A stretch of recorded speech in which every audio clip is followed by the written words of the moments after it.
वाच्य का अध्ययन आज हम सभी करेंगे। वाच्य जो है क्या है, इसे देखा जाता है इंग्लिश में जिसे वॉइस कहते हैं। वाच्य है क्रिया के जिस रूप से यह पता चलता है, क्रिया के जिस रूप से यह पता चलता है कि क्रिया जो है वो कर्ता के अनुसार हुई है, कर्म के अनुसार हुई है या भाव के अनुसार हुई है, इसी को वाच्य कहते हैं। यानी क्रिया जो है वो किस रूप में हुई है, कर्ता के अनुसार बदली है, कर्म के अनुसार बदली है या भाव के अनुसार बदली है, इसे ही हम वाच्य कहते हैं। क्रिया का के जिस रूप से ये पता चलेगा कि कर्ता कर्म या भाव के अनुसार उसमें परिवर्तन हुआ है, वाच्य कहलाता है। अब आ जाते हैं वाच्य। वाच्य के प्रकार। वाच्य के 3 प्रकार हैं, कर्तृवाच्य, कर्मवाच्य और भाववाच्य। साधारणतः देखा जाए तो सभी को पता है कि कर्ता जिसमें प्रधान होगा वो कर्तृवाच्य, कर्म की प्रधानता जिन वाक्यों में होगी वो कर्मवाच्य और जिसमें भाव की प्रधानता होगी भाववाच्य कहलाएंगे। अब देखा जाता है कि कर्तृवाच्य कैसे पहचानेंगे। कर्तृवाच्य जिस वाक्य की क्रिया कर्ता के अनुसार होती है, जिस वाक्य की क्रिया कर्ता के अनुसार होती है उसे कर्तृवाच्य कहते हैं। यानी कर्ता के अनुसार ही क्रिया में परिवर्तन होता है, कर्तृवाच्य कहलाता है। जैसे विनोद कसरत करता है, यहाँ पर जो करना है वो क्रिया है, विनोद के अनुसार ही ये कर्ता हुआ है।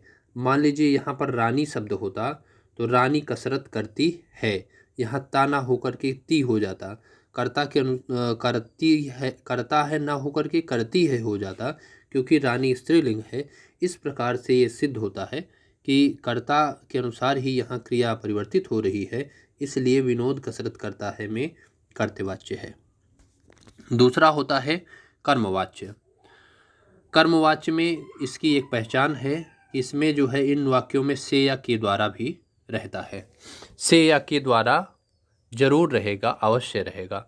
जिस वाक्य की क्रिया जो है वो कर्म के अनुसार परिवर्तित होती है, यानी कर्म के अनुसार परिवर्तित होगी तो कर्मवाच्य होगा। जैसे विनीत से आइसक्रीम खाई जाती है।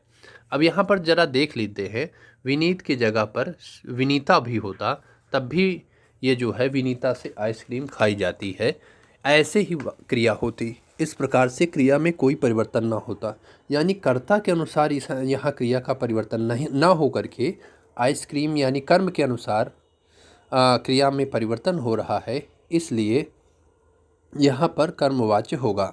आगे है अरुण से साड़ी खरीदी जाती है, यहाँ भी साड़ी के अनुसार ही क्रिया में परिवर्तन है, तो इसलिए यहाँ कर्मवाच्य है। आगे देखते हैं भाववाच्य। भाववाच्य में क्या होता है, इसमें एक पहचान से या के द्वारा के साथ साथ नहीं भी अवश्य रहता है। जैसे जो क्रिया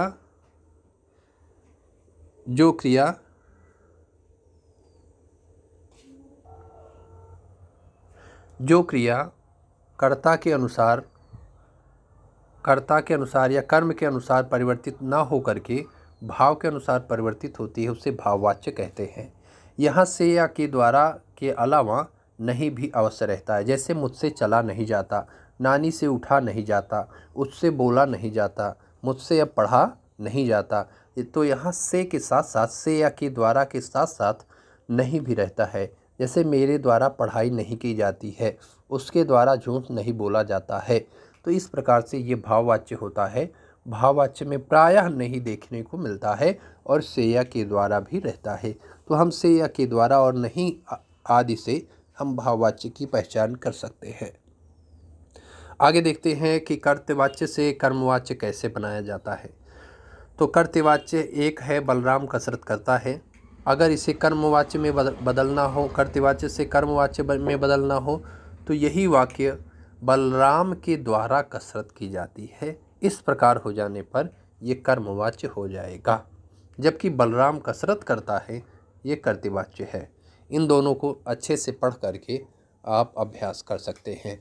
अब देखा जाता है कि कर्तृवाच्य से भाववाच्य कैसे बनाया जाता है। इसमें कर्ता के साथ से जोड़ा जाता है और अधिकतर नहीं के रूप में भी यह आता है। भाववाच्य में क्रिया हमेशा एक वचन में और अन्य पुरुष में प्रयुक्त होती है। जैसे इसमें जो है कर्म नहीं होता। भाववाच्य में क्या नहीं होता है? कर्म नहीं होता। भाववाच्य में क्या नहीं होता है? कर्म नहीं होता है। इस प्रकार से जैसे गुड़िया नाचती है, ये कर्तृवाच्य है। गुड़िया से नाचा नहीं जाता, ये भाववाच्य होगा।